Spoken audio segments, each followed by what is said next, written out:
key to the robot's pre-programmed mechanical motions are found in these gears right here. These gears are driven by the same shaft, but they have unequal tooth counts.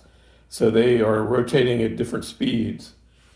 And the bottom gear here has a cam lifter lobe built into the top of the gear. You can see this right here. And the top gear has a slot cut in a portion of the gear. And so as these two gears are spinning around at different speeds, it's spring loaded here. The spring is pushing this gear down onto this one, but this lifter is lifting it up.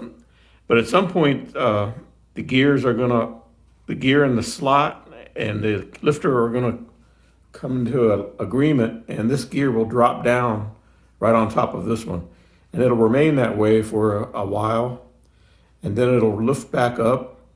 And basically what it's doing when it's riding up and down, it's moving this shaft here up and down, and there's a drive gear down inside of here, and it's basically moving from one gear drive to the other.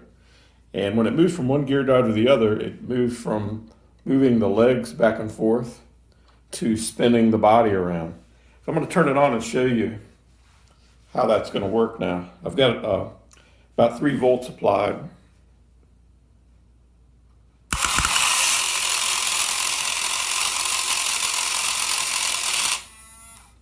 So you can see it rotated for a while and then it dropped down. And now it's shifting into, it shifted gears into driving the legs now. Here's a closer look at the gear set that contains the secret behind the robot's programmed mechanical motion. I'll flip the switch on and you can see how the drive pinion here will change levels, and that actually changes from one gear to the next.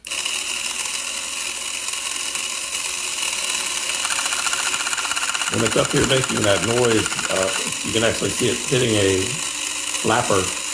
That's a switch where it starts flashing its eyes at that point.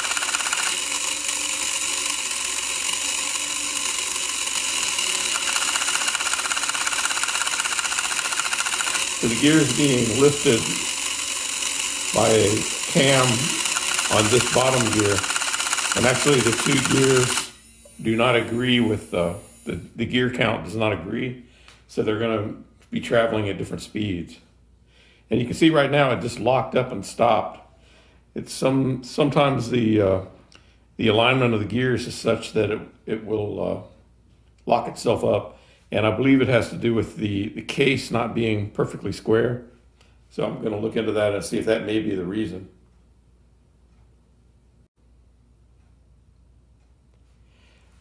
So the gears are all held in alignment by this sheet metal box, and the box is made of a couple of pieces that are held together with tabs.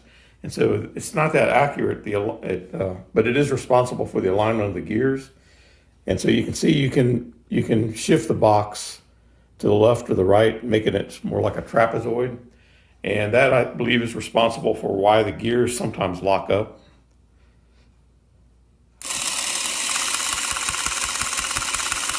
And while it's running, you can actually flex the box and hear the different sounds.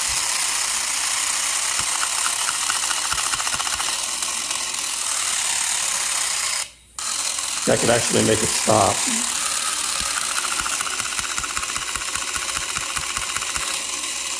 But my goal is to make it just run as smooth as possible.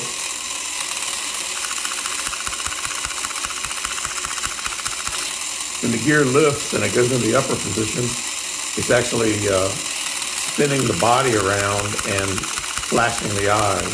And then when it drops the pinion, it moves back into driving the legs. So that's the secret to the pre-programmed mechanical motion of the robot. Pretty ingenious. Basically just two gears that have different speed counts, and so they don't rotate at the same speed. And they interact between themselves with a cam and a slot, raising and lowering against each other. Pretty ingenious, whoever thought of that.